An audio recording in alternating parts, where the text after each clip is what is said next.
Channel. तो दोस्तों राधे राधे, हरे कृष्णा। आप सभी को करवा चौथ की ढेरों शुभकामनाएं। तो दोस्तों आज की इस वीडियो में मैं करवा चौथ की बहुत ही सरल पूजा विधि बताने वाली हूं। तो करवा चौथ पूजन से पहले आप इस प्रकार से 16 श्रृंगार कर लीजिए। मेहंदी आपको पहले दिन ही लगा लेनी है। एक चौकी लगाइए, चौकी के ऊपर लाल पीला वस्त्र आप बिछा सकते हैं या कोई भी शुभ कलर आप बिछा सकते हैं।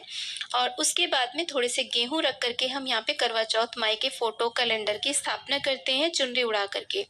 तो जो भी आपके पास हो उनकी आप स्थापना करिए। इस तरीके से देखिए करवा चौथ माई की हमने यहाँ पर स्थापना कर दी है।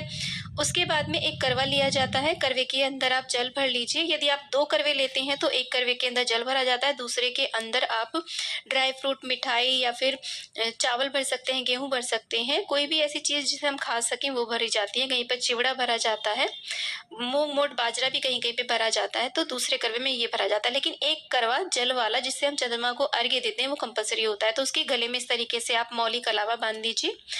और इसमें जो छेद होता है पानी निकलने के लिए, उसी को करवा कहा जाता है। जिसमें छेद होता है उसमें आप चाहे तो इस तरीके से गोवर्धन की जो कुशा घास की जो सीखें आती है ना वो लगा सकते हैं, नहीं तो आप ऐसे ही रख सकते हैं। और इसके चारों ओर इस तरीके से देखिए 13-13 टिक्कियां हमें देनी होती हैं रोली की। आप यहाँ पे स्वास्तिक भी बना सकते हैं, क्योंकि ये जो करवा ये डेकोरेटिव है, इस पे स्वास्तिक नहीं बना सकते हैं हम, तो इसलिए आप जरूर स्वास्तिक बनाइए अगर सिंपल आपका करवा है तो। उसके बाद में उसके ऊपर आप कुछ ना कुछ अवश्य रखिए। चीनी रख सकते हैं, चावल रख सकते हैं, गेहूँ रख सकते हैं या फिर कोई मिठाई रख सकते हैं, ड्राई फ्रूट रख सकते हैं, फल भी आप इसके ऊपर रख सकते हैं। सराई ढक्कन इसको ढक के ही रखा जाता है। इसके बाद में एक गिलास या एक कटोरी आप गेहूँ लीजिए। पुराने समय में तो ये बहुत सारे लिए जाते थे, जैसे कि 2.25 किलो, 5 किलो या 11 किलो। और उसके बाद में पूजा के स्थान पर ये रख लिए जाते थे। कुछ दक्षिणा जरूर रखिए उस पर, और उसमें कलावा बांध करके उसका भी हम टीका करेंगे। बाद में इसे दान दिया जाता है किसी को भी, जो भी आपको कथा सुनाने आए, या फिर आप मंदिर में ब्राह्मणी को भी दान कर सकते हैं, या किसी भी जरूरतमंद को आप ये दान में दे सकते हैं। तो देखिए इस तरीके से हमने गेहूं भी रख लिए हैं। अब थोड़े से गेहूं यहाँ पर रखने के बाद में हम यहाँ पर एक धूप दीप की भी स्थापना करेंगे। अब करवा कहीं कहीं पर तो 2 भी लिए जाते हैं, कहीं पे 3 भी लिए जाते हैं। आप चाहे तो यहाँ पर खांड का करवा जो बना हुआ आता है ना, चीनी का करवा बना हुआ आता है, आप उसकी भी यहाँ पे स्थापना कर सकते हैं, उसका भी दान दिया जाता है। एक करवा चंद्रमा को अर्घ्य देने के लिए जरूर होता है, बाकी के जितने भी करवे रखे जाते हैं वो सब दान दिए जाते हैं। मिट्टी का रखिए, आप चाहे तो धातु का करवा भी यहाँ पर ले सकते हैं। मिट्टी का करवा हर साल हमें नया लेना होता है, लेकिन धातु का करवा आप बार बार यूज कर सकते हैं। तो इस तरीके से हमने धूप दीप की स्थापना कर दी है। उसके बाद में हम देखिए जल का छींटा दे करके शुद्धिकरण कर लेंगे। अपने ऊपर भी जल का छींटा देंगे और भगवान जी के ऊपर, करवा चौथ मैया के ऊपर भी हम इस तरीके से छींटा देने के बाद में हम हाथ में अक्षत पुष्प लेकर के सभी देवी देवताओं का हम आवाहन करेंगे। अपने व्रत पूजन का हम संकल्प लेंगे। अब ये जो पूजन है ये हमें दोपहर के समय करना होता है। आप चाहे तो शाम के समय अगर आपके यहाँ कथा सुनी जाती है तब आप कर सकते हैं। कथा सुनने से पहले हमें ये पूजन करना होता है। तो सभी का आह्वान करने के बाद में हम प्रार्थना करेंगे सभी से। और ये जो पूजन होता है मुख्य रूप से गणेश जी का पूजन होता है, क्योंकि ये जो चतुर्थी तिथि होती है वो गणेश जी को समर्पित होती है। तो इसमें गणेश जी का विशेष रूप से पूजन किया जाता है। तो गणेश जी को हम देखिए टीका करेंगे, अक्षत अर्पित करेंगे, रोली अर्पित करेंगे यहाँ पर। और गणेश जी की प्रिय दूर्वा और गुड़हल का पुष्प मिल जाता है तो वो आप अर्पित करिए, नहीं तो मैं आप देखिए गुलाब का पुष्प अर्पित कर रही हूँ। तो विशेष रूप से गणेश जी का पूजन हमें अवश्य करना है।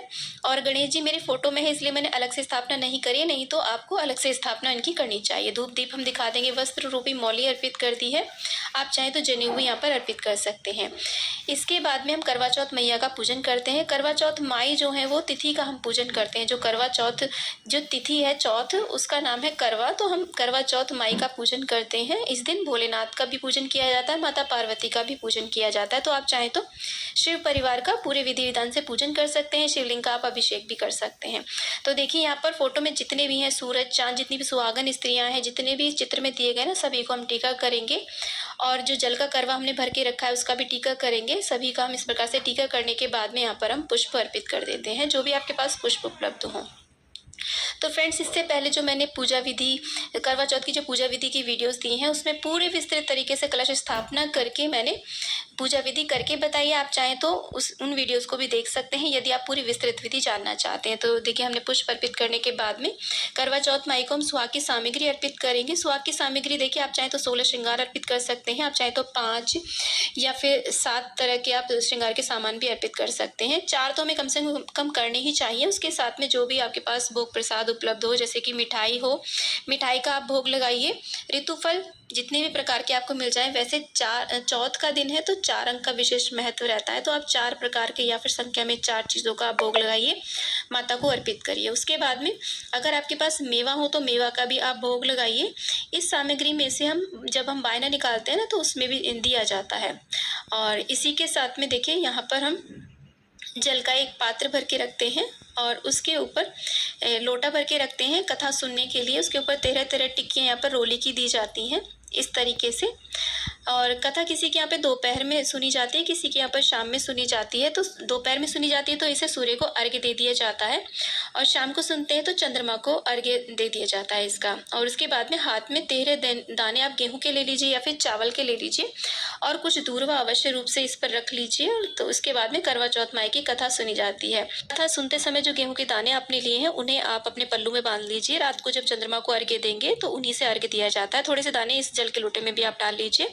और इसी के साथ में देखिए, शाम को सूर्यास्त होने से पहले बायना निकाला जाता है। बायने में आप सूट, साड़ी, श्रृंगार की सामग्री और कुछ दक्षिणा जरूर रखें।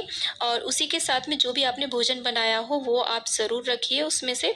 और यहाँ पर जो भी हमने फल, मेवा, मिठाई लगाई है भोग में, वो आप यहाँ पर रख करके बायना दिया जाता है। बायना सासू माँ को दे सकते हैं, सासू माँ नहीं है तो आप ननद को या जेठानी को या ससुराल पक्ष में कोई भी सुहागन महिला हो, आपसे बड़ी हो, जिसके आप पैर छूते हो, आप उन्हें दे सकते हैं। ब्राह्मणी को दे सकते हैं, या फिर कोई भी गरीब आपको सुहागिन स्त्री मिल जाती है, आप उसको भी दान में दे सकते हैं। इसके बाद में चंद्रमा को अर्घ्य दिया जाता है, पति का पूजन किया जाता है, उसके बाद में ही व्रत का पारण किया जाता है। तो दोस्तों, उम्मीद करती हूँ कि वीडियो आपको बहुत अच्छी लगी होगी। वीडियो थोड़ी भी यूजफुल लगी है तो वीडियो को लाइक, शेयर, चैनल को जरूर सब्सक्राइब करें। वीडियो को ज़्यादा से ज़्यादा शेयर